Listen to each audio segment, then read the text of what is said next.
Testing 1, 2, you crazy kids.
All right. Guess I don't need the keyboard.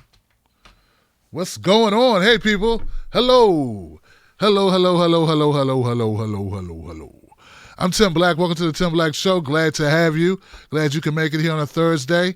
What's up, Wolfpack? Everybody in the Wolfpack? That's my community organization, the Wolfpack, Tim Black's Wolfpack. And everybody out there who's watching on YouTube, Periscope, Facebook, any other way you get this that I don't even know about, because the internet is crazy. You could be watching this in the future. Who knows? I get my stuff jacked all the time. Who knows how you're watching this? But I'm glad you're watching it anyway, because awareness is awareness. So let me briefly go check and make sure people can hear us and see us on the internets. Everything looks good on my end, but you never know, right? Let's go first to Facebook. What's up, Facebook people? I see we got Bruce and we got Evan and we have Rosemary and we have Jenny and we have Sheila and Margarita Silverpots and we got Victor and Eduardo. Noah, what's up, Noah Kai? And Karen and Nicole and Monica. And we getting some love here. Yeah, we getting some love. All right, from Vermont. Karen's from Vermont. There we go. I'm doing good, Eduardo. Thank you, my friend. And we're getting love. We're getting Diane, and we're getting Judy, and we're getting Kelly. What's happening, Tim? Wolfpack here. That's what's up. I'm doing good. Thank you so much, Kelly, for being in his house. Thank you. Now let's go jump over real quick over to YouTube peoples and make sure that they can hear as well. What's up, YouTube people? How y'all doing? Jilly, Karen, Tati, Brian, Abby, Tim. What's up, Tim? What's up, Lee? What's up, Nominal Times?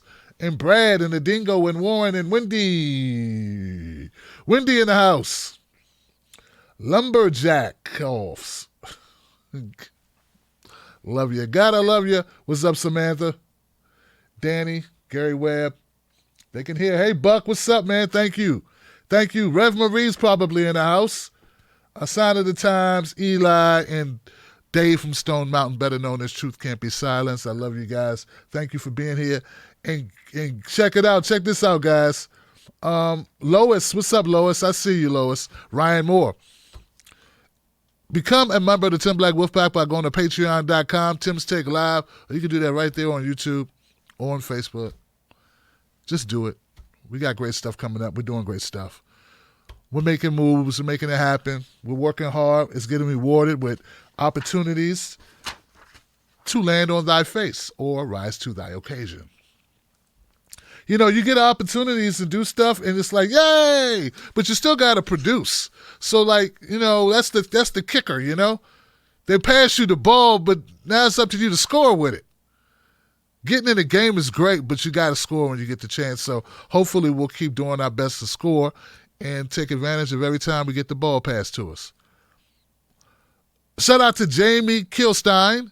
I did a Jamie Kilstein podcast yesterday, where we talked about everything from Dave Chappelle to Bernie Sanders to race, blackness, whiteness, America, YouTube, podcasting, comedy, everything. He's a comedian. He's on the left, and he's a good guy. It was a pleasure being on this podcast. Guys, go find that on YouTube. It's Jamie Kilstein with the Rear End Podcast.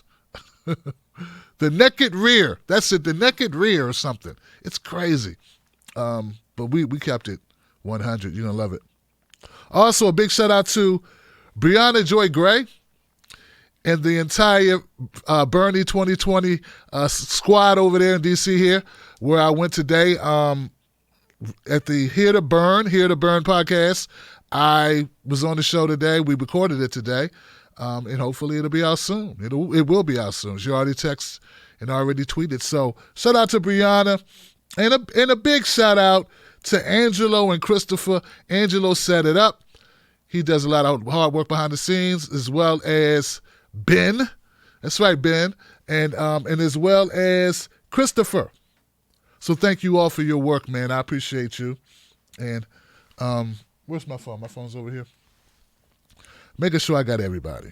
Because this was something we had been working on for a month. Over a month. 2 months. We're working on this since 2019, guys. So just know that even great stuff like this, you got to link up schedules. You know, you got to try to line it up, make sure people can be there. Yeah, that's right. Ben, Christopher. Yeah, I got everybody. All right, cool. I just hate leaving people out. And you got it on your phone. You might as well take the time out. Are you guys ready to rock? All right, you guys ready to go? Because we got some stuff we got to get to.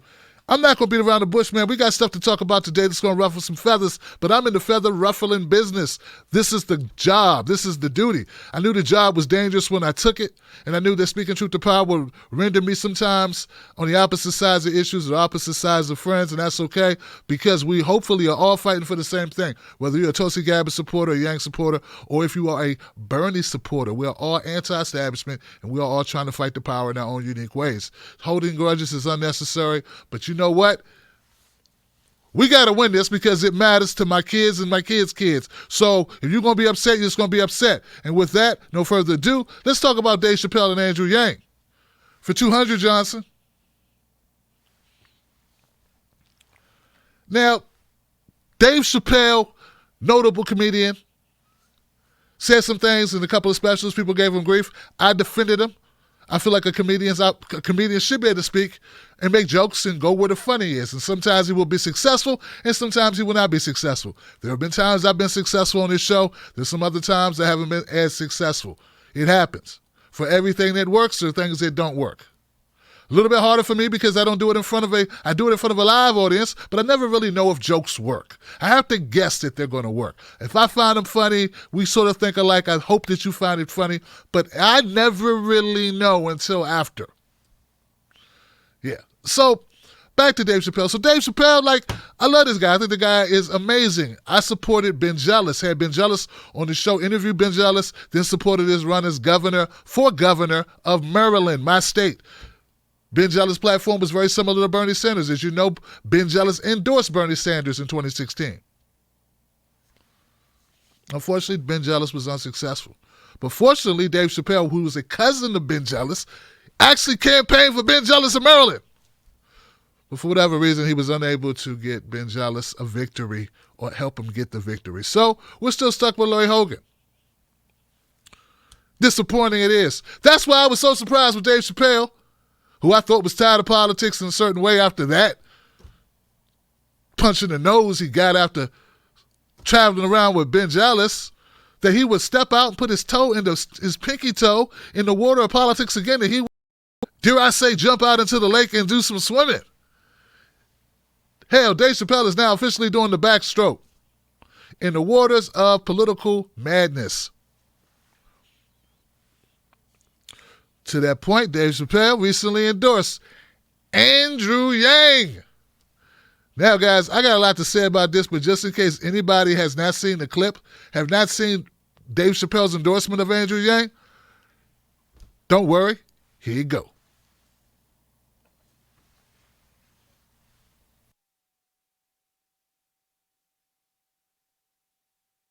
Well, thank you all for being here. It's not something I'm really accustomed to doing, but I think it's important, so I'm here to do it. And if you got any questions, or... Can you talk about how you learned about Andrew Yang and then what about his message you liked and why did you decide to get involved with him? Okay, good question. First time I heard Andrew Yang, a friend of mine, I called a friend of mine after the first debates, one of the early debates. I said, I didn't see the debate. I said, who did you like? He said, I like the Chinese guy. I thought he was joking. And he told me about Andrew Yang. It was the first time I heard of him. Months later, when my special was coming out, Andrew posted something on Twitter saying, oh, I like Dave Chappelle, he's one of my favorite comedians. And a bunch of my friends told me about him. I'm like, oh, yeah, I heard of this guy. It just so happened that that week, one of my neighbors had given me his book. I was on a flight, I read the book. Couldn't believe what I read. So I had my wife reach out to his campaign. They vetted me, they called me back. And we ended up meeting in LA before he went to a debate in Long Beach. We were only supposed to meet for a few minutes, but we ended up connecting. We talked for quite some time. And I found him to be something that's real hard to be as a candidate. He was inspiring. His narrative and the courage it took for him to be like the first Asian American and make a real go of a presidential race. And I believed him. I was like, yo, this could happen, this could work, and I love this platform. What do I like about this platform? Okay, I don't know if you guys seen it. There's a movie called American Factory that my neighbors made. The people who made that film live close to me, and the factory that they speak about in the film is not far from my home. And it tells a real important story of what's happening in Dayton, Ohio. Dayton, Ohio has like a third of the people there living below the poverty line. You would take a poll in Dayton and say, what would you rather have, $12,000 a year or health insurance? Everyone's taking the money. The story of what's happening in Dayton, Ohio. Dayton, Ohio has like a third of the people there living below the poverty line. You would take a poll in Dayton and say, what would you rather have, $12,000 a year or health insurance? Everyone's taking the money. Like health insurance is great, but groceries are necessary too. And people in Dayton are having a hard time getting the things they need.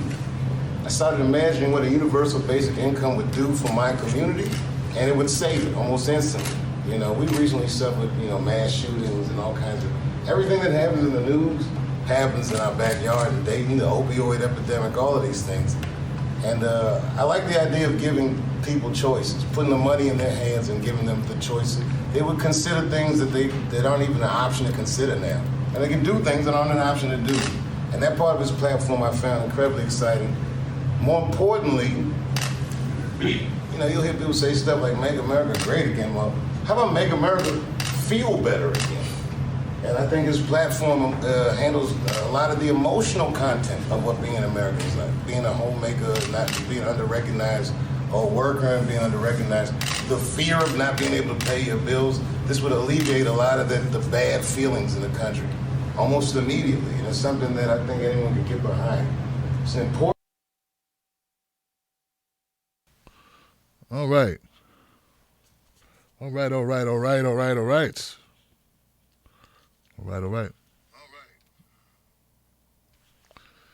Okay, guys, so there you go. Now, there is more said in that clip. It's a longer clip. I don't own the clip, so I don't want problems with my with the status of my channel by playing too much of it. But you got the gist of it. Dave Chappelle had a reason for his endorsement. It's not just that he likes Asians. Yeah, because people were saying that, maybe it has something to do with his wife. So he gives you the impression that he's being very thoughtful or is very thoughtful. And I never really doubted that Dave Chappelle is a deep thinker. I mean, that's one of the reasons why I love what he does, is because he does think about things. Now, one of the things I've seen people do about this is either pan it and say he's showing favoritism to Asians, which is disrespectful as hell. If it was a white guy, would you say he's showing favor to white folks? I think his mom is half white or something like that. His mom is half white or something.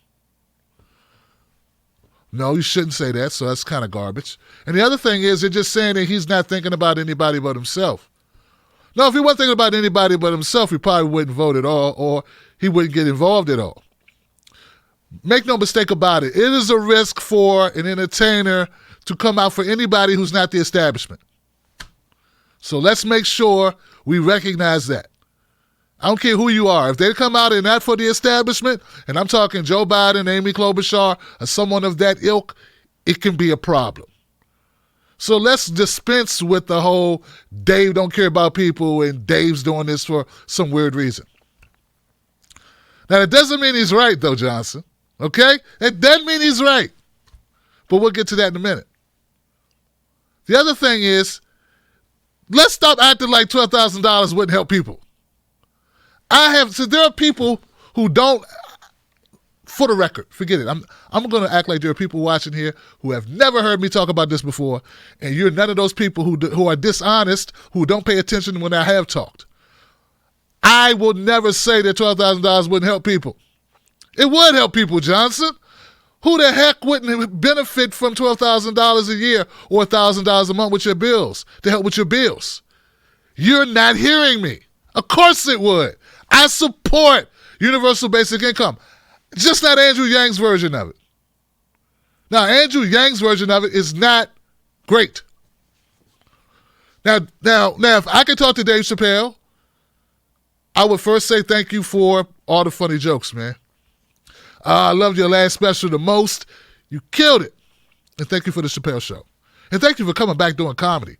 And damn, I admire the fact that you were gone for 10 years and you still came back better and bigger and stronger. Most people leave for 2 years, you never hear from them again. You're a bad brother. Then I say, what the hell is wrong with you, Dave Chappelle? Why are you supporting Andrew Yang? And why are you making this argument? Why are you pitting Bernie Sanders supporters versus Yang supporters? Why are you doing that, bringing up Medicare for All in your choice, bringing up universal basic income, and then pitting that against health care? People need both. People need income, and people need to be alive to enjoy their income. So I don't understand why he did that. Now, maybe there's something there. They asked him a question like, why didn't you support Bernie? And I'm thinking they probably did, because there are reporters there. I think he was asked a question. So that's the only thing, but I can't see it. I can't see that part of what happened. So if that's the case, fine. But Dave Chappelle, there are people with astronomical medical bills. The number one reason for bankruptcy is medical bills, sir, and $12,000 ain't going to change that. $12,000 will barely cover you being in the hospital more than a week, Dave.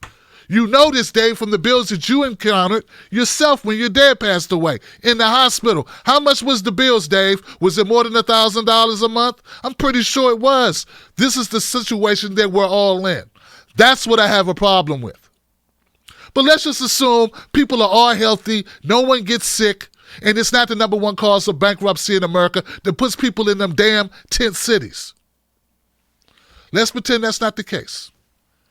Dave, Andrew Yang's idea of universal basic income will destroy the welfare state. It will destroy those policies, the ability for people to collect certain endowments from the state that I feel like they earned. Now, if you stack UBI on top of everything we already have, you get no argument from me. But notice, Dave, a lot of us will be upset about the racial wealth gap only increasing under Andrew Yang's plan. See, I fundamentally have a problem with Andrew Yang's plan for one huge thing, if you put everything else aside that I just said. Dave Chappelle, I know you come from a family that's had two parents, and I know you come from a middle-class family. You said you made just enough money to be poor around white people. Okay, fine. What if you were single? You came from a single family home, and you and your brothers and sisters, I don't know how many siblings you have, but you all live with mama, just mom. Well, you would get your $1,200. I mean, your $1,000 a month, right? But do you know what a white family, well-to-do family, or middle-class family in that same neighborhood that you were lucky enough to live around, that had two parents and maybe one sibling that was under 18 or over 18? Well, they would get $3,600, Dave, or $3,000, Dave, because it's $1,000, right? Yeah, $1,000. So they would get $3,000. They would get $1,000 for every above 18-year-old person in the household, which means a single mom who's on the system gets screwed. A single man that's on the system gets screwed. And people with the most money get the most money. They get even more money. That's a problem. This is a flaw in Andrew Yang's plan. Now, you say we don't want means testing because it will only make people be disgruntled against poor people. Okay, I get it. Well, then you know what? I don't like this plan. I think we need a better plan. I think we need to fight for what we want, and I just ask for what can we get. We need to fight for what we can get, but we make what we can get by fighting for it. We don't just say, hey, we want to take the path of least resistance, so let's give everybody a bunch of money, and let's give the poor folks a little bit, and give the rich people more, and then that way we get the poor people something. No, let's make programs that help those people who are under the poverty line that you speak about in Dayton, Ohio. So it's fundamentally flawed that you would endorse a system that disproportionately benefits people who don't need it the most, and it penalizes people who need it more. And I also find it problematic, man, that Andrew Yang tweeted out a video of some guys in Harlem, and I know they're not working from the Andrew Yang gang, but they're running around giving out thousands of dollars to people they don't know, saying this is how it's going to be under Andrew Yang. This is manipulating people to get their vote. No, why didn't they tell him, hey, do you get food stamps? Well, that's coming out your $1,000. Hey, why didn't they tell him, do you get public housing? That's coming out your $1,000. But if you good and you got a full-time job, this money stacks. You don't see a problem with that? Now, I know you read his book and you read his website, but did you read the fine print on the policy? And another thing about the medical coverage thing, I never had a problem with Andrew Yang having his own health care plan. My problem was he was fronting. He was fronting to the world that he supported Medicare for all, and then he does it. That's misrepresentation. And that makes it really hard for me to trust you going forward. All that being said, man, Dave Chappelle can support and endorse whoever the hell he wants to endorse. If he endorsed Bernie, that would have been great. I wouldn't have said crap except yay. So I'm not saying it's wrong, or I'm not. Look, I had no problems with who Dave wants to support. But once you support a candidate, people get to have something to say. Nobody just goes. It's not like it's off limits to comment on Dave Chappelle's choice when he made it public. Now, if he would have went in the voting booth and kept it quiet and kept it low, that would have been a different story. He's doing benefits for Andrew Yang. He's acting as a surrogate. Surrogates get talked about. Andrew Yang gang, I know some of you are new to the political process, but this is how it works. When you are a celebrity, probably one of the most popular people in the country, which is Dave Chappelle, when you endorse somebody and you go on the road for them, people are going to criticize it. Wake up and at least pretend to act as if you understand how this works a bit and understand why people might be concerned or have something to say. But once again, to close it all down, Dave Chappelle do what he wants to do. He don't need my damn permission to do anything he does. But I get to critique him. Now, that's my reasoning.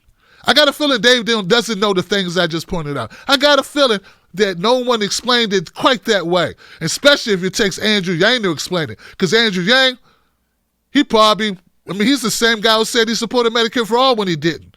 So I doubt very seriously, guys, I doubt that Dave Chappelle knows that this stuff don't stack for poor people. Or maybe the people in Dayton aren't doing as bad as Dave says they are doing. Because if they are, Dave, their money ain't going to stack, but yours will. Get it? Yours will. Get it? You the rich, you will benefit the most from it than the person living down the street from you who's living under the poverty line, who's already getting probably some form of public assistance already. That's a problem, bruh. All right. That's all I got to say about that. Contact me at Real Tim Black. Comment in the comment section below what do you think about Dave Chappelle. I'm going to put out a separate video of this, guys. So, yeah, it's going to be more. And, yeah. And Donnell Rollins. I love Donnell Rollins, a.k.a. Ashy Larry. That's my guy. I think he's funny, too. I saw Dave Chappelle when he came to D.C., him and Donnell Rollins. Hannibal Buress opened for him. It was funny, okay? I know you rich, bitch.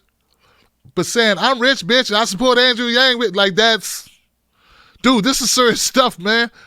But I know you're a comedian, but I'm just saying it's kind of serious stuff. Like, pretend that there are some people whose lives depend on this. Like there are people in my family whose lives depend on their benefits being right. And I know we got some young people who are on hard times. I'm saying this is a Band-Aid. We need to fix all this shit, not just put a few dollars in people's pockets that our system will inevitably come and take from them anyway. Because if you give people money like that, people going to raise prices on stuff. But they can't raise prices on a government program such as health care. That's the whole point of Medicare for All, so you can't raise prices. All right, I'm gone, guys. The free market don't love us, and I don't know why you believe it does. All right. Post your super chats, guys. I'm going to do one more story, then I'm going to read them. Because I got a feeling people got stuff to say. Next story. They've been really worried about Bernie Sanders because Bernie Sanders is doing something a lot of the establishment Democratic elites didn't think he could do. And he passed Joe Biden in the polls. Uh-oh. What done happened here? Joe Biden, the man with a bedside manner of a sadist, just hurry up and die. I don't know why you're hanging on. Just hurry up and go. I wanted you to get better. You didn't get better, so just die. First things first. If you want to get better, you just get up and walk away. You just get up and run. You get up and do some push-ups and some sit-ups. Second thing, if you're so sick, maybe you need to pass away because you're just taking up space and there's no reason to hang in there. Third thing is when I served under Barack Obama, the first black president, I was his trusted vice president, his VP, the man he trusted, put in his corner, the guy he believed in. I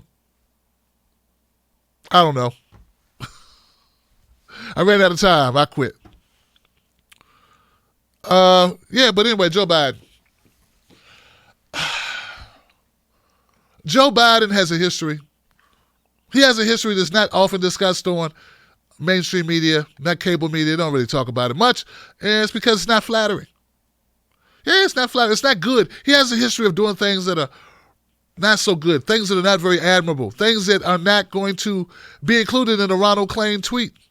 You don't know Ronald Klain, he worked with Al Gore. Al Gore, he was big time honcho in Al Gore. So these people tweeting about how great Joe Biden is, but they don't include the things about Joe Biden which are horrible. Now, this is what you need to know, guys. Everything you're about to watch are going to be things that if Joe Biden somehow was able to secure the nomination, you would hear about 24/7. Believe this, guys. When we or anyone in independent media or anytime people find content that's negative about an establishment candidate, it ain't hidden. Like, we're not creating this content. It's out there. Anybody who wants to know Joe Biden's track record will be able to find it. Even Donald Trump. Okay? So what the centrists or what the establishment Democrats like to do, they like to pretend that bad things said about Joe Biden or before Hillary Clinton are somehow hidden, and then came a progressive to expose it, which hurt their candidate. Nah. Joe Biden face planted in front of the whole world on several occasions. He did not do it privately. Any bad information, this tape I'm about to play that's very incriminating, this information, he did this publicly, in the public eye. Everyone knows about it who cares to know about it. You can't blame Bernie, you can't blame anybody or any progressive outlet for airing it. What you should do is blame your damn self for trying to pretend it doesn't exist. And with that, here goes the clip.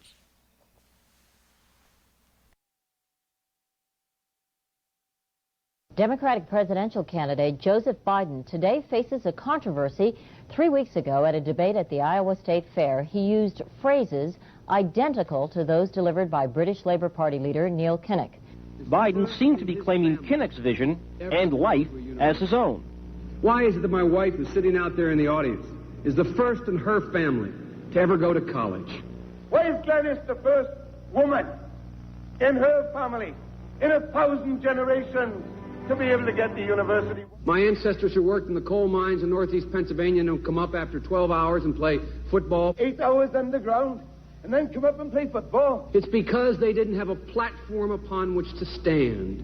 There was no platform upon which they could stand. The notion that every thought or notion or idea you'd have to go back and find and attribute to someone, I think is, quite frankly, ludicrous. The problem here is that Senator Biden told his audience he'd just been thinking about these things, and he failed to give any credit at all to his famous British speechwriter. You know, I was thinking on the way over here. Now that's a little too much, because as you point out, what's behind the words? What's there? And a lot of people, the rap on Biden has always been that it's just a surface. I should have said, to paraphrase Neil Kinnock, it's the only time I didn't, and all the times I've ever used it. But CBS News found a tape of a second instance. It reappeared in the New York Times with a new charge, that Biden had appropriated a famous litany from the late Robert Kennedy about what the gross national product cannot measure. It cannot measure the health of our children, The health of our children, the quality of our education, the quality of their education, the joy of their play. or the joy of their play. Biden gave Kennedy no credit. He has also quoted or paraphrased John Kennedy, Hubert Humphrey, and British Labour Party leader Neil Kinnock, all without credit. Joseph Biden admitted today that he committed plagiarism when he was in law school. He said it was a mistake, but that it was unintentional. He quoted 5 pages of someone else's work without proper citation. I've done some dumb things, and I'll do dumb things again.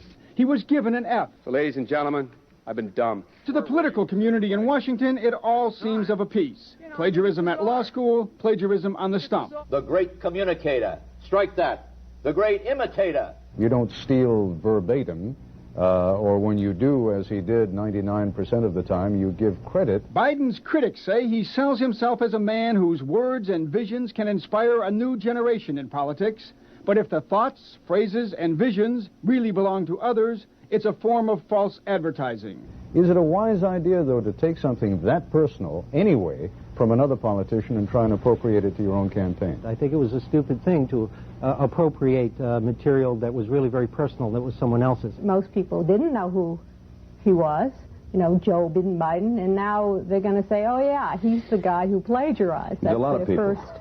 Politically, that's devastating. These clips are devastating. He looks like a Joe Biden wind-up doll with somebody else's words coming out. If they're going to do things that are stupid as well as immoral, then they're probably too dumb to have the job of president. Voters are going to have to decide whether he was dishonest or dumb. Senator Joseph Biden may have more explaining to do. The new questions stem from taped remarks of Biden during an April campaign appearance in New Hampshire. I went to law school on a full academic scholarship, the only one in my class to have a full academic scholarship. Went back to law school and, in fact, ended up in the top half of my class.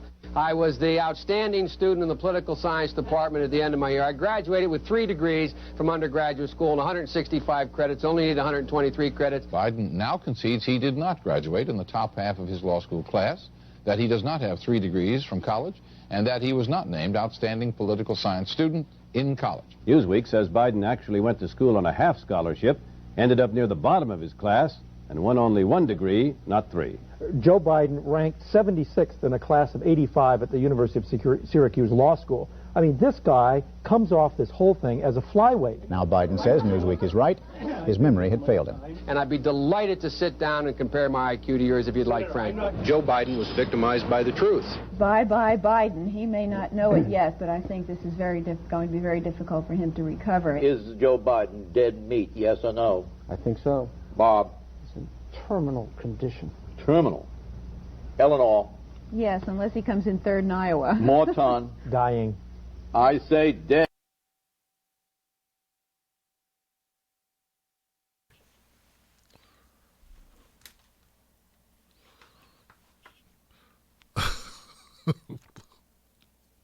Brother lied about everything. Goodness gracious, man. He lied like a rug. He lied like a no-lie relaxer. He lied like a hair over your eye, baby hair over your eye, Janet Jackson hairstyle. He lied. Boy, he lied. Woo, that brother, and one thing there, when he was talking about education, man, everything he said was a lie. How you not going to know how you placed in class, how you, and how many degrees you have? Man, that's a special kind of privilege, man. Damn. I got 3 degrees. Turned out he got 1 degree.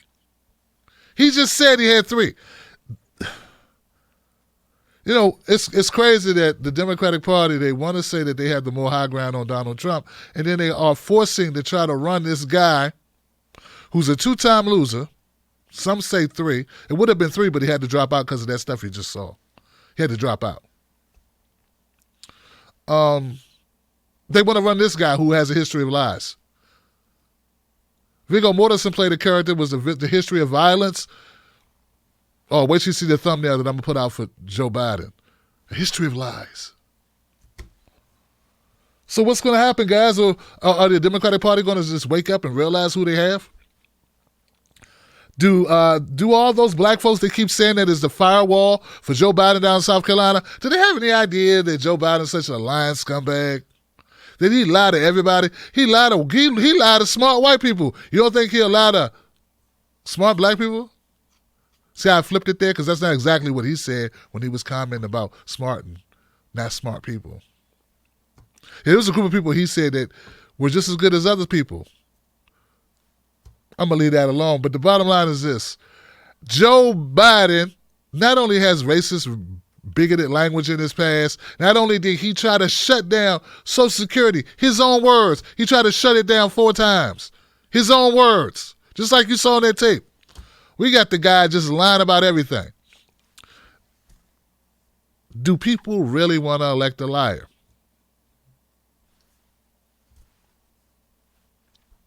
I don't think we do, Johnson.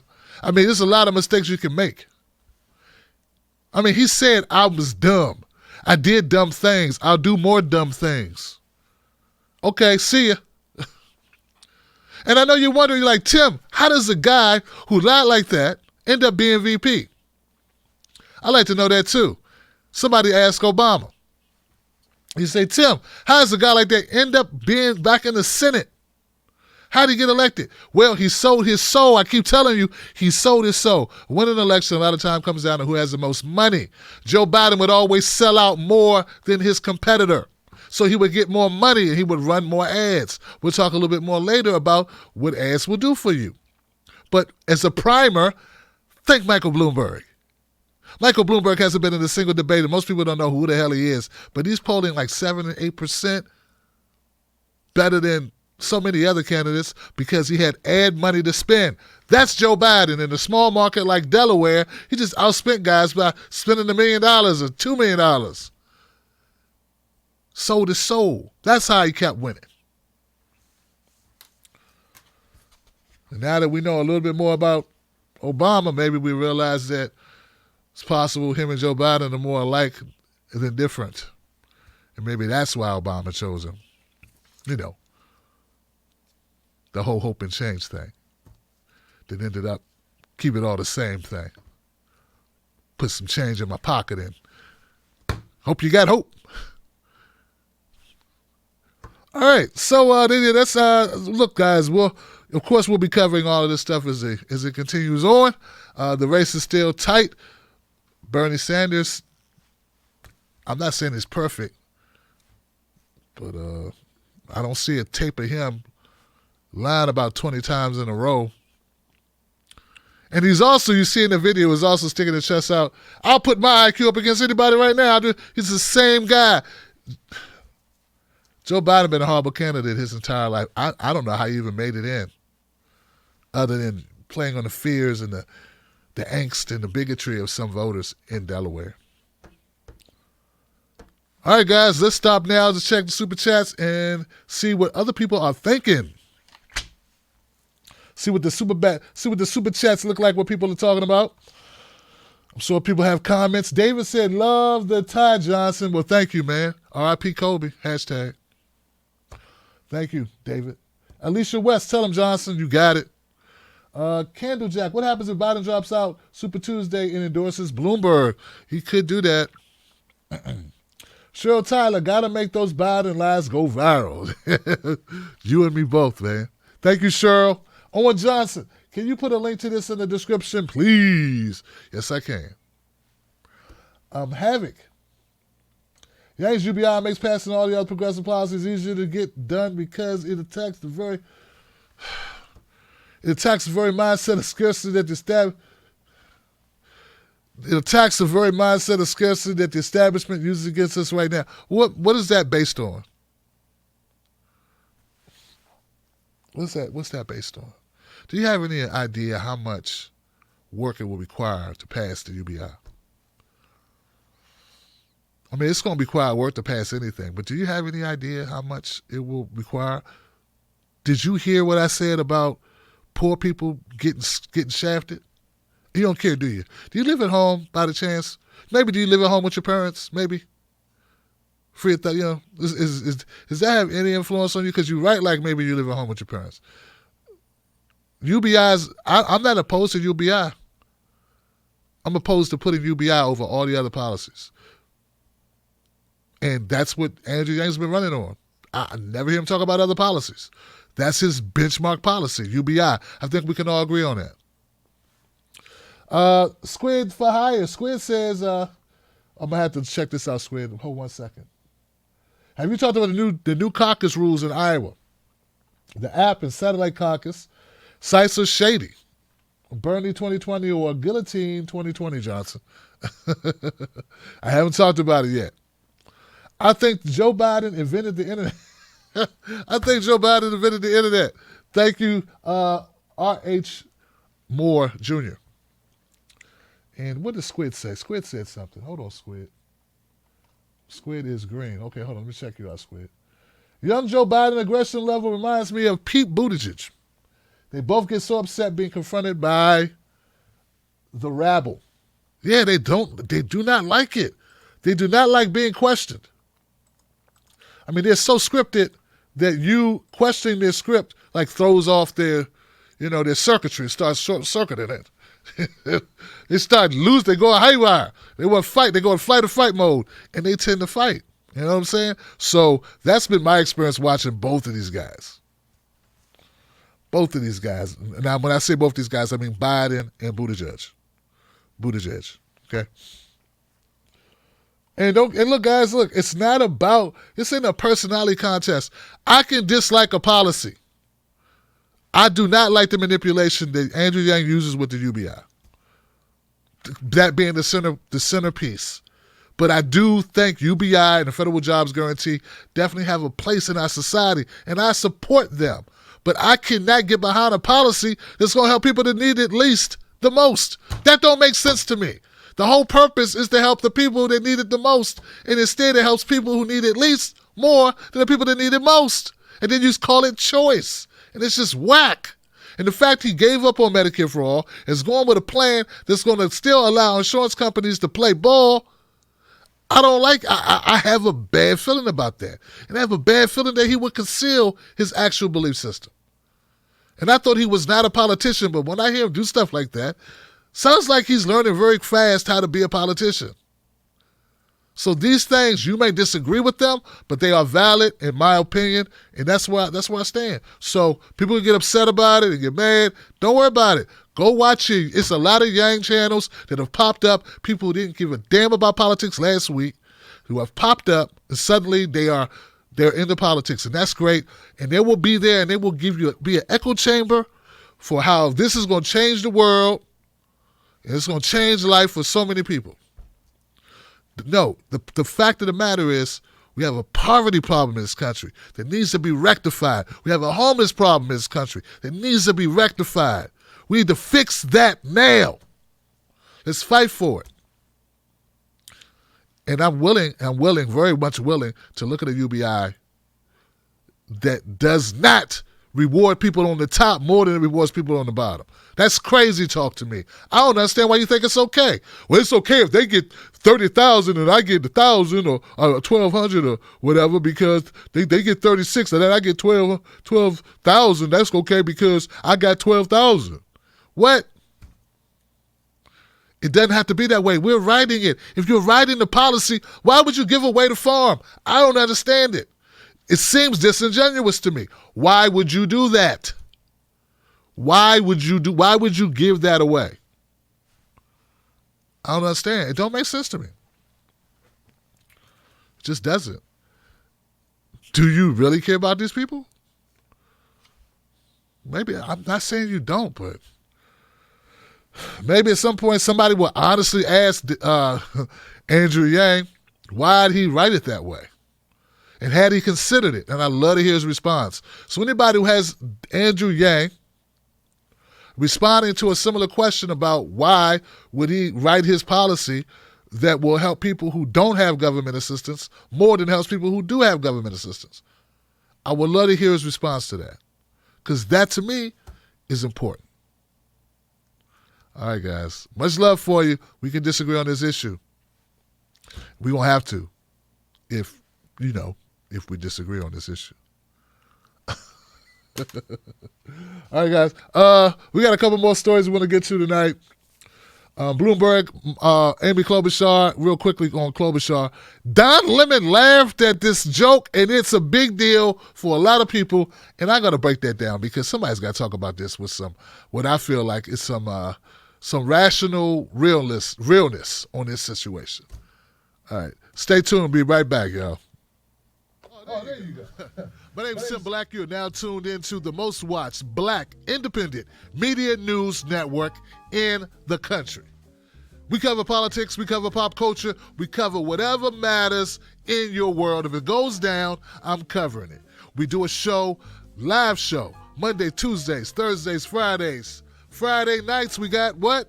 A call-in show. Anybody can call in. Throughout the week, we put out little clips, short clips of important news. You don't want to miss it. Stay on top of your news. Go with a reliable source. I'm there for you.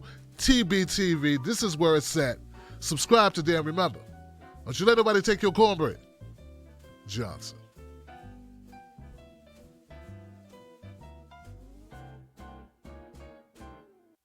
Popular demand, Johnson is here. I have new Johnson designs in my shop. If you want to pick them up, check them out. They are hilarious. They are revolutionary. And they're all Johnson. You're going to love them, man. Check them out. Both parties suck, Johnson. It's one of my favorites. Independent media only, Johnson. Keep it real. We are all Johnson. We are. We're one big community, guys. Go check it out. Independent media only. Johnson's in the house. Both parties suck, Johnson. We are here. They got a special going on right now. Free shipping. Get it today. Wolfpack.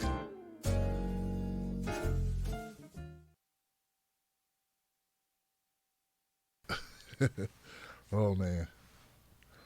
All right. All right, guys. Welcome back to the show. My name is Tim Black. Thank you for being here. Wow. So, Michael Bloomberg is kind of making some noise. Yeah, he's kind of making some noise, guys. He's kind of buying up a lot of ad space, and he's got a lot of the Democratic Party, a lot of people in the primary kind of shook because the guy's frankly like sucking all the air out the room. He's upping the price of ads. And we talked about this on another video on an earlier show, a show I did a couple days ago. So this is the reality of what Michael Bloomberg's doing. He's had a serious negative impact on the race. For more information about what he's doing and how this shakes out, check out this clip from Morning Joe.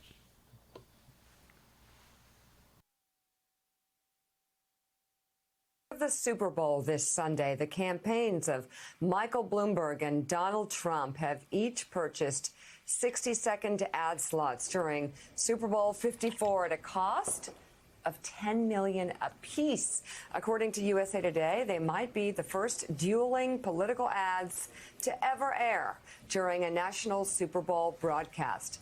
Morning Joe has the exclusive first look at Bloomberg's Super Bowl spot. George started playing football when he was 4 years old. He would wake up every Saturday ready for the game. That became our life. He had aspirations about going to the NFL. On a Friday morning, George was shot. George didn't survive.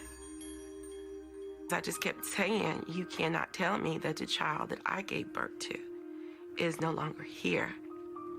Lives are being lost every day. It is a national crisis. I heard Mike Bloomberg speak. He's been in this fight for so long. He heard mothers crying, so he started fighting. When I heard Mike was stepping into the ring, I thought, now we have a dog in the fight. I know Mike is not afraid of the gun lobby. They're scared of him, and they should be. Mike's fighting for every child because you have a right to live. No one has a right to take your hopes and dreams. I'm Mike Bloomberg, and I approve this message. So, Adrian Elrod, I just want to say a few things, and then I'd love your reaction to the ad. First of all, this is Mike Bloomberg's one of his core issues, something he's been fighting for, gun control reform, all that for years. Even as mayor of New York City, he put money. He had a big plan to put money behind candidates across America who were on the right side of this situation. So, I guess the question I have for you is, A, what do you think of the ad? But B, how does he show that his heart is in this? How does he show that record to people who just have no idea who he is? Yeah, well, I think, first of all, this ad is so effective, Mika, because number one, it's not about Mike Bloomberg, right? It's about a mother who lost her son to gun violence. So number one, it's about that. Number two, to your point, Mika, he has put so much of his personal wealth into fighting for common sense gun legislation since he left the mayor's office. And of course, when he was mayor, too, he was working to pass common sense legislation. He's actually gone out there in America and fought against Democrats who are not on the right side of this issue. Right. So there's that. And then, of course, the added benefit here is that this is an issue that definitely drives those suburban swing voters, those mothers out there in America who are scared to death every day to send their kids to school because Washington and, frankly, a lot of states have not done anything on this issue. So if you are watching the Super Bowl and you're not always watching cable news every day, but you see this ad, I think it might be your first introduction to Mike Bloomberg and what his values are. It's very effective. And if you're going to spend $10 million on a Super Bowl ad and you're Mike Bloomberg giving your record on this issue, I think it's very tactically smart to do. Mike, real quick. The ad is fine, Mika. I have to tell you, the placement in the Super Bowl halftime strikes me as kind of odd, maybe off tone. I'm referring now to the kinds of ads that you see. Some of them are funny, but if it's a political or a semi-political or a commercial ad, I'm talking about the Clint Eastwood appearance maybe 8 years ago, which was more about the country and a patriotic theme. This ad is fine. It's factual. It gets the job done in terms of what Mike Bloomberg stands for. But the oddity of the placement strikes me a little. Not sure about that because the audience that's watching, well, we'll see. We'll be able to gauge reaction for sure after. But as Adrian was saying, for a lot of people, this is their first introduction to Mike Bloomberg. I have another one. Alex, do we have the dog thing? Like, this is Mike Bloomberg. He's in Vermont, and he's meeting a dog. And, well, and some voters, too. But so, like, what's this? If this is your first, what's going on here? Can anyone explain? He just shook the dog's head. And this went crazy on Twitter, where everyone was calling it the snout shake. But I will say the campaign was really nimble. They're now tweeting dogs for Mike, and they're having fun with it. But I wonder, what's it going to take, Willie, for Mike Bloomberg to let people get to know him? Because he's obviously got a sense of humor, but they're not seeing him at all in this race. Yeah, I don't think they're going to vote based on the dog shake. I think they'll recover from that one pretty quickly. But I was interested in watching that ad because the entire rationale for Mayor Bloomberg's campaign has been that he's sort of the anti-Trump, that he's the guy Trump pretends to be. He is a leader. He is effective. He is competent. He is a CEO. He is a billionaire, or at least a larger billionaire than President Trump is. So I thought he might contrast himself with President Trump. This is an issue ad. This is his introduction to a lot of people. And I think it is an effective ad on the question of gun safety. But I thought maybe he would draw a little bit of a distinction without attacking the president, because a lot of people watching the game like President Trump. All right. Nothing but love for you. Boy, man. So both Donald Trump and Michael Bloomberg have paid $10 million and run 60 second ads in the Super Bowl. So this is going to be great. And this is going to, they said, it'll be the first time they've seen dueling ads during the Super Bowl, just probably due to the fact of the prohibitive cost. So very interesting for Michael Bloomberg to throw money away this way, and for Donald Trump to do the same thing. But remember, Donald Trump's not throwing away his money. Michael Bloomberg's throwing away his money, because this is Michael Bloomberg's money. He's not taking donations. He's not getting in some Act Blue or something. This is all his personal money stash. But when you are $60 billion flush, what's $10 million? It's still a lot, Johnson. Here's the thing, though, guys. You got to know this about Michael Bloomberg. Someone sent me a message. They said, Tim Black, Michael Bloomberg has been buying people. And I covered this in the last segment I did on this. I said Bloomberg is basically buying human beings. He's buying staff. He's wrapped up staff to well over 100 in just a short amount of time. He's dumped money in these states. He screwed up the entire advertising revenue, or the revenue balance for ads across the internet and in local markets. It's ridiculous. But he also did this. He paid Stacey Abrams, the governor, you remember the campaign for governor in Georgia there, paid her $5 million to give money to a candidate running opposite of Maya Dillard Smith, a progressive, dynamic candidate there, a Democrat with a lot of promise. I'm not sure why he did that. I'm not sure what's going on, but he has deep pockets, and he's willing to throw around his money like a bully. A couple of people have come out for Mike Bloomberg, D.C. Mayor Bowser. For some reason, she's supporting a guy who had an unconstitutional law stop and frisk, where he discredited or he disregarded the constitutional rights of primarily black people. And Muriel Bowser is a black mayor in what used to be known as Chocolate City. She couldn't care less because, well, you know, like I said, Michael Bloomberg's buying people. He is buying people. So, yeah. Now, one thing is true that's said in this video is that Michael Bloomberg has spent a lot of money on the anti-gun movement, okay? I don't know if you're familiar with a website called Everytown for Gun Safety. That's it. That's an organization that's founded and funded by Michael Bloomberg. You may have seen that quoted in some instances. In fact, pretty much every organization that you've seen that has anything to do with anti-guns is funded by Michael Bloomberg, including the black woman that's in the commercial you just saw, where she's for an organization called Moms Demand Action. And guess who funds that organization? Go ahead, guess. Michael Bloomberg. Took too long. So that's what Michael Bloomberg does. And I'm not saying he doesn't. I think he legitimately, truly, sincerely feels that there are too many guns in the country and someone's got to do something about it. I'm not suggesting he doesn't. But I am also suggesting that he pays Comcast a lot of money, and that's probably the reason why Mika was basically giving him a foot massage instead of actually being critical of his crappy timing of his commercial when Barnacle, who I hardly ever agree with, got it right. Who's watching football want to hear about people getting shot? I don't think people want to hear about it, Johnson. It is a bad time to talk about that. Oh, it's good. This contrast between people having a good time and laughing to this sad story about this woman's son getting shot.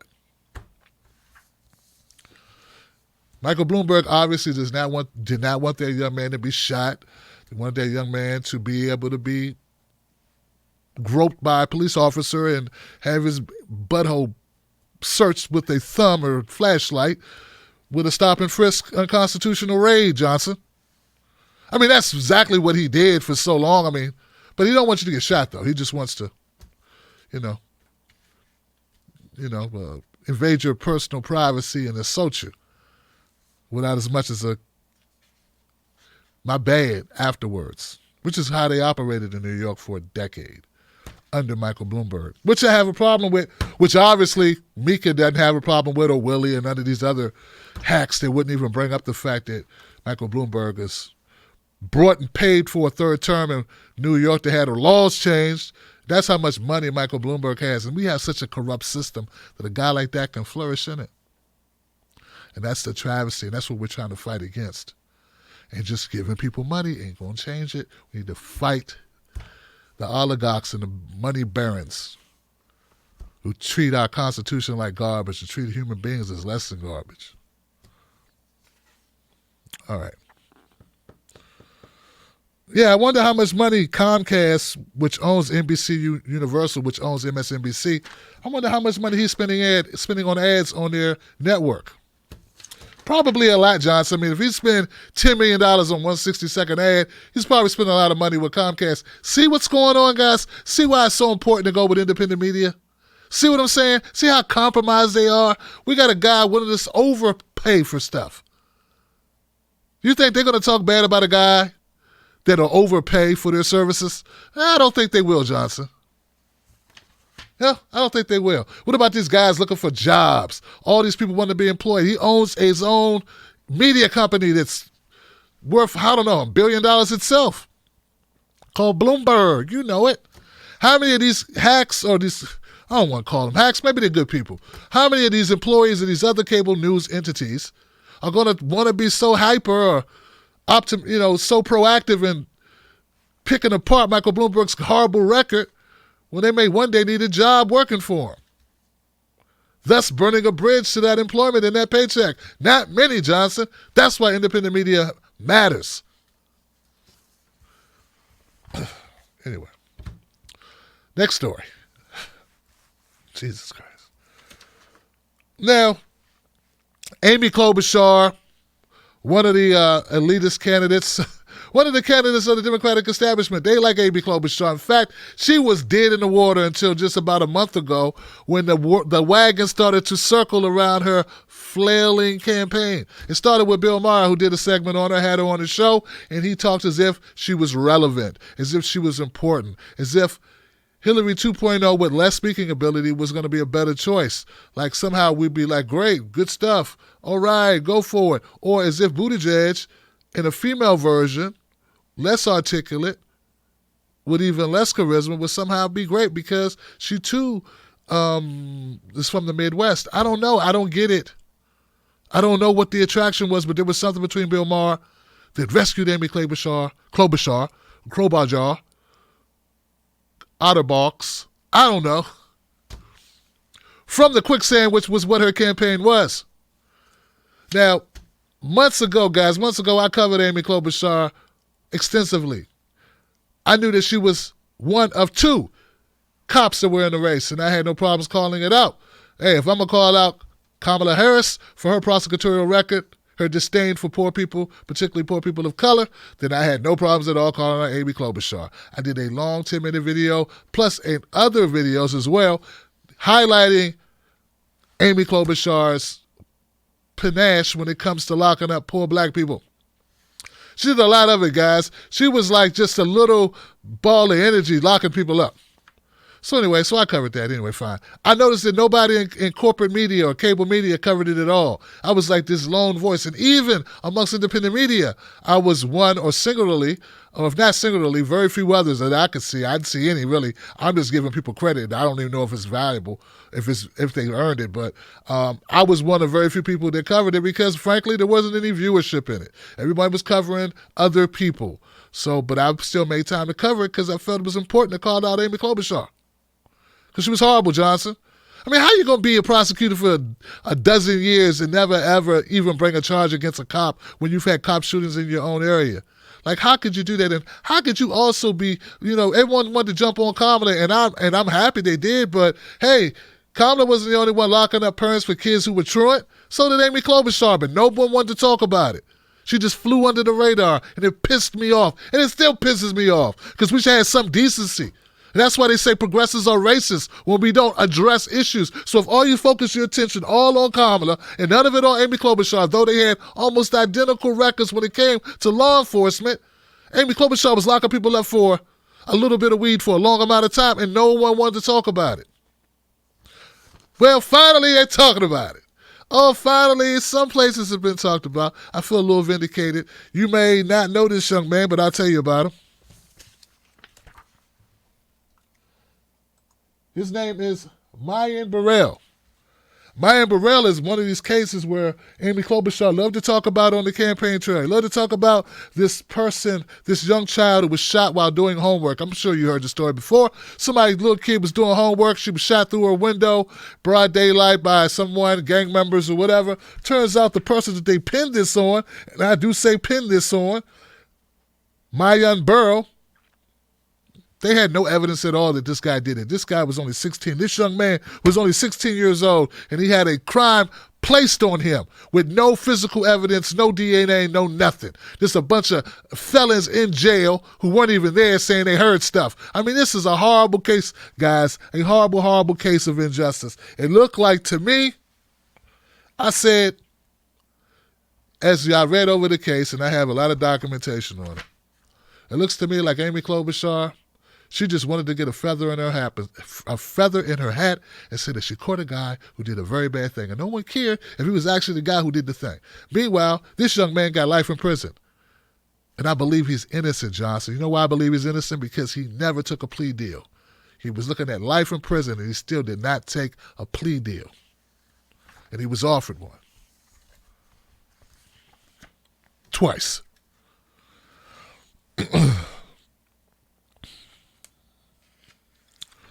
Now, the pushback that Amy Klobuchar's group is saying is that, well, this case was heard twice. It was heard twice, and he was convicted twice. Yeah, but what good is that? What does that mean? Just because Amy Klobuchar wasn't there for the second conviction after it was overturned the first time due to them not reading his Miranda rights, a technicality, they presented the same information and got the same result. And just because Amy wasn't there for the second trial doesn't mean she's not on her head, because she was a part of the first trial. She was a part of the reason why Mr. Burrell was even in prison to begin with. So that doesn't absolve her from guilt. She's still a part of it. And that's a lame excuse to say, well, I wasn't there when they underlined my solution or they underlined my work, even though I was the one who wrote it. You still are part of this. All that being said, guys, this stinks. Yeah, it stinks. Okay, so we're less than a week outside of Iowa. And then this story comes out. Sounds like a hit piece to me, Johnson. Sounds like a hit piece to me. Now, if we would have been talking about I've been talking about things that I highlighted in my video a couple of months ago, back when she was dead in the water, not going into Iowa, that'd be a different story. I feel better about it. But when Black Lives Matter comes out 4 or 5 days outside of Iowa, bring up a case that's been around for almost 20 years. I mean, he's been in jail for 17 years. Some crazy number. Why now? We got to start asking questions more like, why now? We just can't just be like, oh, feeding frenzy, we just got to run with this. Something funky is happening. Wouldn't you agree that coincidences are very rare? That usually there's something behind it, and I believe there's something behind this. Now, don't get me wrong.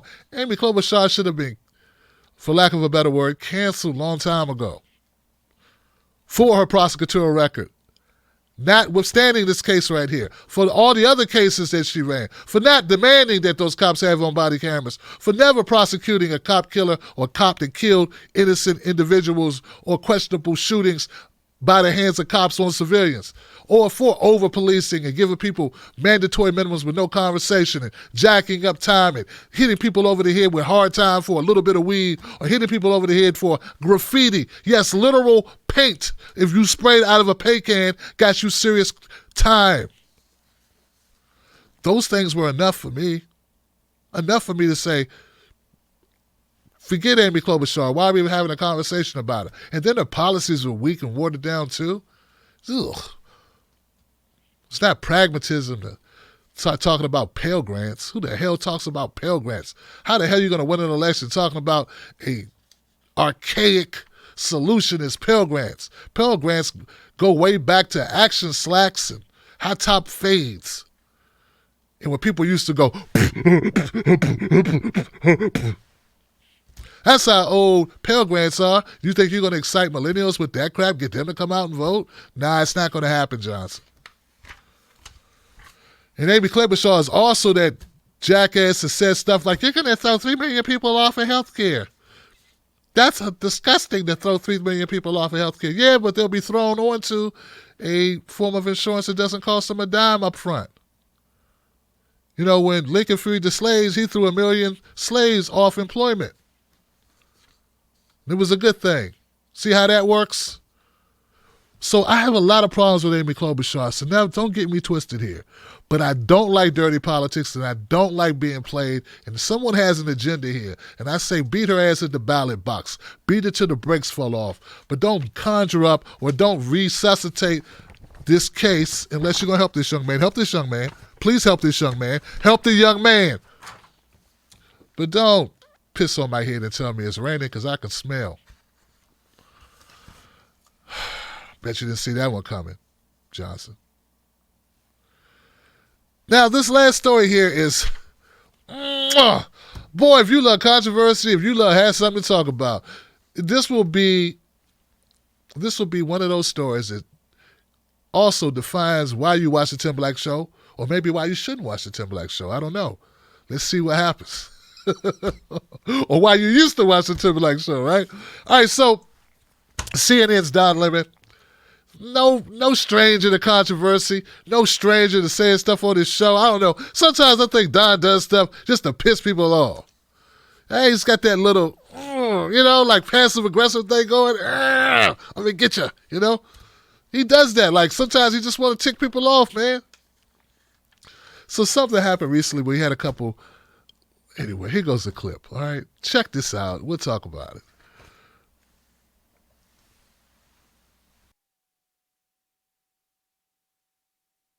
Mean her, and obviously it's false. And look, he also knows deep in his heart that Donald Trump couldn't find Ukraine on a map if you had the letter U and a picture of an actual physical crane next to it. He knows that this is, an administration defined by ignorance of the world. And so that's partly him playing to their base and playing to their audience, the credulous boomer Rube demo that backs Donald Trump, that wants to think that Donald Trump's a smart one, and y'all elitists are dumb. You elitists with your geography and your maps and your spelling, even though your math and your reading. Yeah, you're reading, your geography, knowing other countries, sipping your latte. All those lines on the map. Only them elitists know where Ukraine is. Sorry, I apologize. But by the way, oh my God! But you know what? But it was Rick's fault. I blame Rick. Oh but in all honesty, blame you know what Rick. NPR should do? Why not? Sorry, hold on. Wait. Can I tell you Give me a second. Hold on. Sorry. That was good. Sorry, Rick. That was a good one. I needed that. Okay, so listen. Can I tell you what NPR should do? NPR should take a black Sharpie, circle it all around that whole subcontinent, around Bangladesh and Ukraine, and just be like, there's Ukraine right in the middle. All right, so just in honor of Donald Trump. A U with a crane on it. That is hilarious. Yeah. All right, so listen, Rick.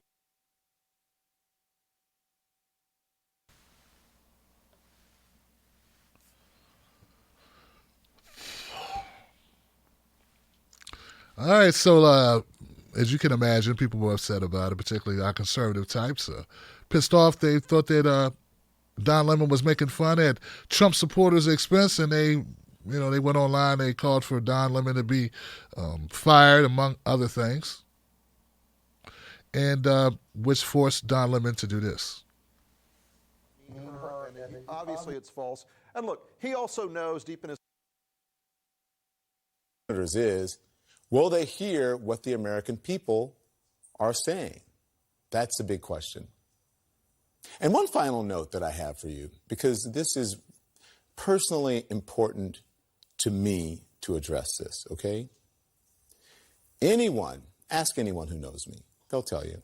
I don't believe in belittling people, belittling anyone for who they are, for what they believe, or where they're from. During an interview on Saturday night, one of my guests said something that made me laugh.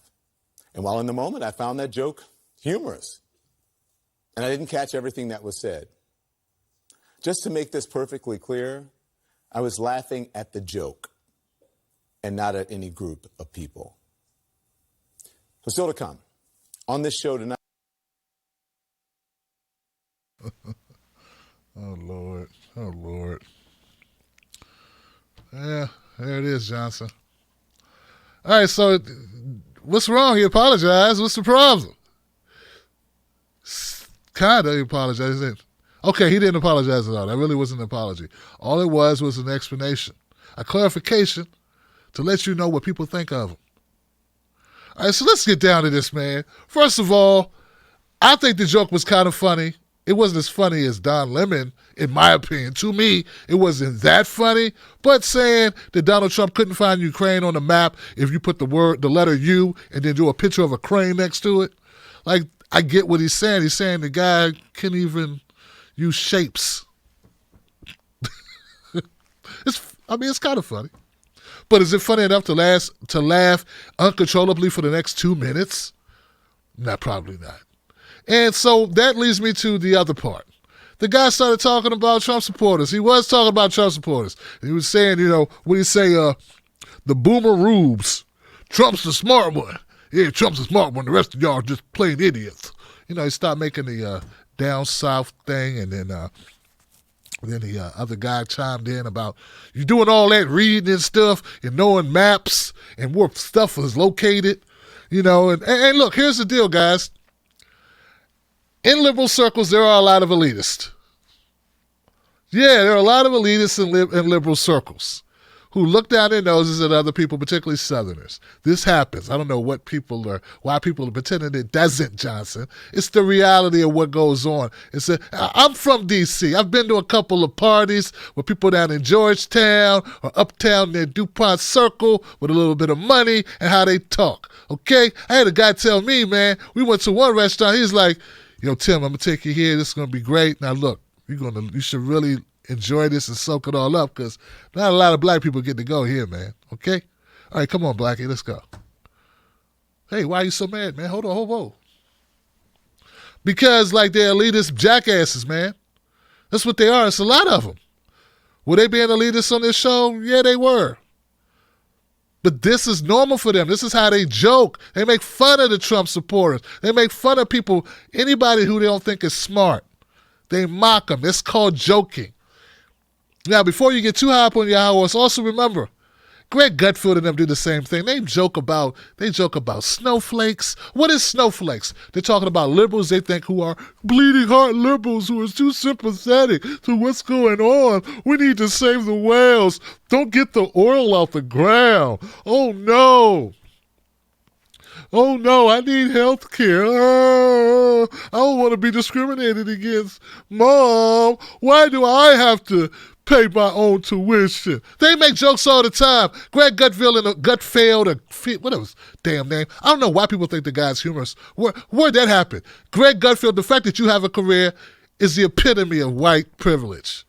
You're unfunny, uninteresting. And not that great a writer. And who writes your stuff?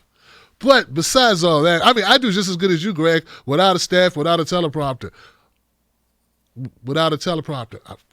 Speed it up. Joking, no teleprompters here, no unnecessary. The point is, both sides suck. But when you got to keep in mind when you're watching cable media is that it ain't both sides, man. It's just one side. Money. That's right. It's all about money. There's no left and right. It's just money.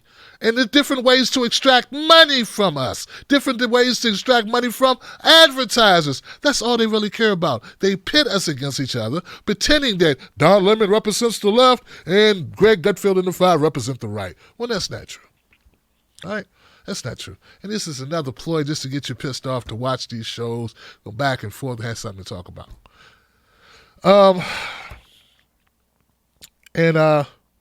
Don Lemon's apology wasn't an apology. I don't think he should apologize. Why apologize? Look, if you are offended by it, you should be watching him anyway. Who's watching Don Lemon anyway who doesn't agree with Don Lemon? Like, we're so polarized as a country. People who want to watch they're only going to watch one thing, man. They're not going to watch, they're not going to be open-minded enough.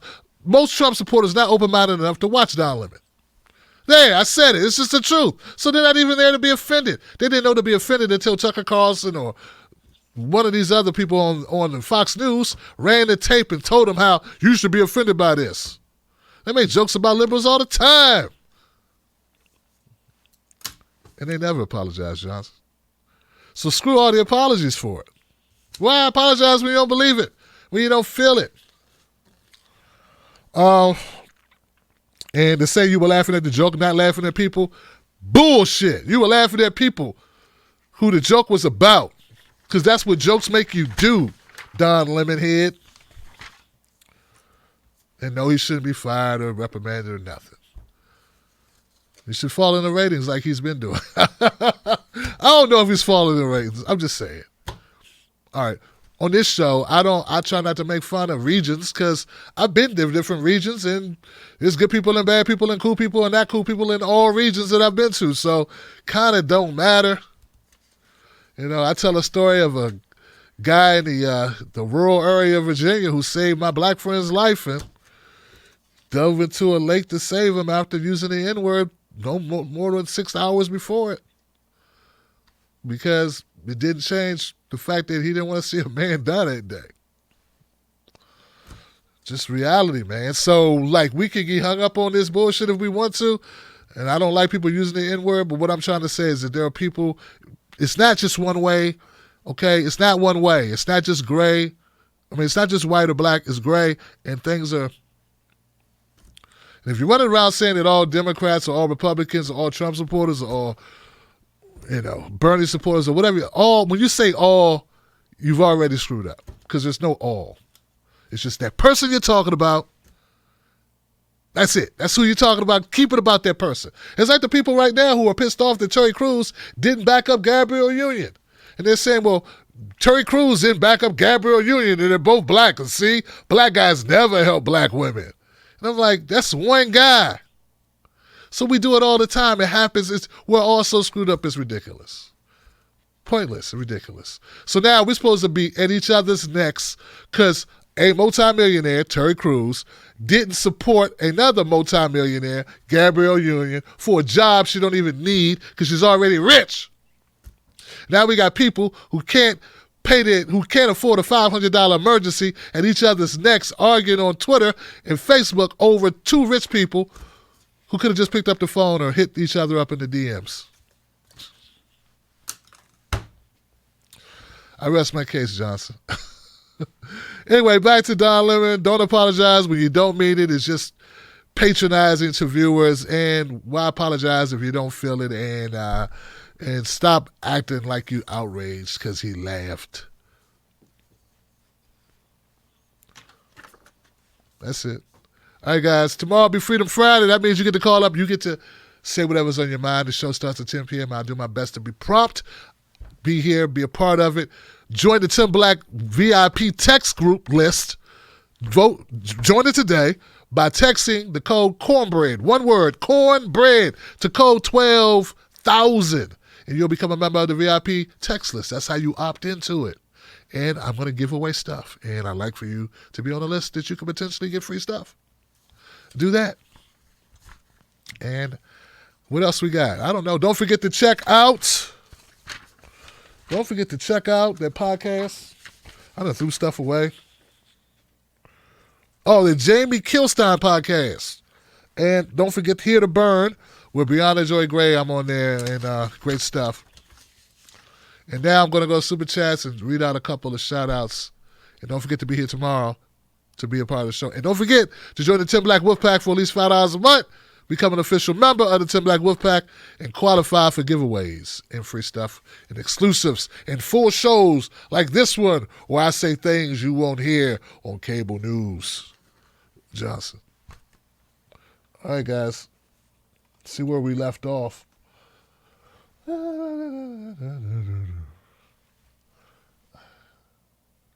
Yangs UBI, okay. Have you talked about the new caucus? No. I think Joe Biden invented the internet. Young Joe Biden's aggression. Okay, we did that one. I'd rather have Medicare for all and no student debt than UBI.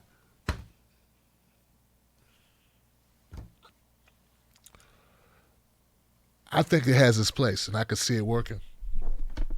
Right? I can see it working. But not in place of. You know what I'm saying? There you go.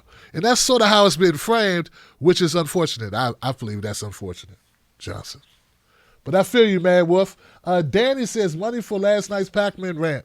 I don't know, man. I just went in. In fact, I talk about Pac-Man on the Jamie Kilstein podcast. Thank you, though. Owen Johnson, anyone running for president should be required to take mushrooms on C-SPAN so we can know what they're really like. Okay? Becky Bosox or Botox? Becky Bosox. This is Bloomberg's only chance. Bernie, stop this. Bernie will stop this, okay? Lumberjacks. Amy Klobuchar is toxic. It needs to go, Johnson. I agree. My names. My names. Damn it, my names. I can't see. Maybe my names just gave it to the show.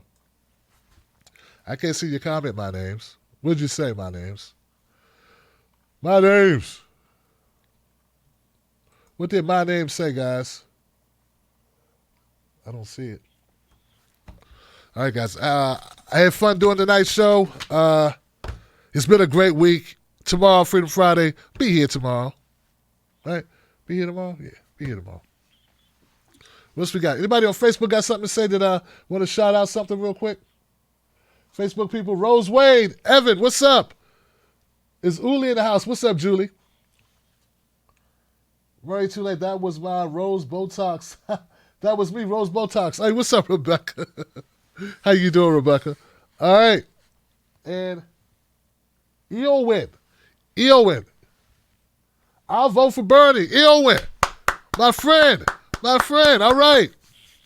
I believe Bernie Sanders is our best candidate. He's our best shot. He's our only shot. And I believe that these neoliberals don't care about us. We need somebody to fight to get the money out of our politics. Let's do that. That's job number one, okay? And like I said, I'm not opposed to a UBI, just not in this particular structure, not this iteration of it. And I'm disappointed that more people aren't calling it out. I know it's a lot of viewership in it for you. I feel you. I like making money too. If you don't think I don't like making money, I do. I got kids. I got a wife. I got bills. I understand. But guys, we can't pretend that when are we going to say this election is more important than how much money you get on your check? That's all I'm saying. When that going to happen? When that going to happen? You know it ain't right. All right. Hate to be your conscience, but I got to be your conscience on this one. See, it works. See, your boy brought on my man Shahid. I saw Shahid went on, somebody went on a show and handled his business. You're welcome. All right, guys. I'll see you tomorrow. I love you. Be safe. Don't forget. Don't let you let nobody take your cornbread. And don't be arguing with people either. Sprinkle some facts on them.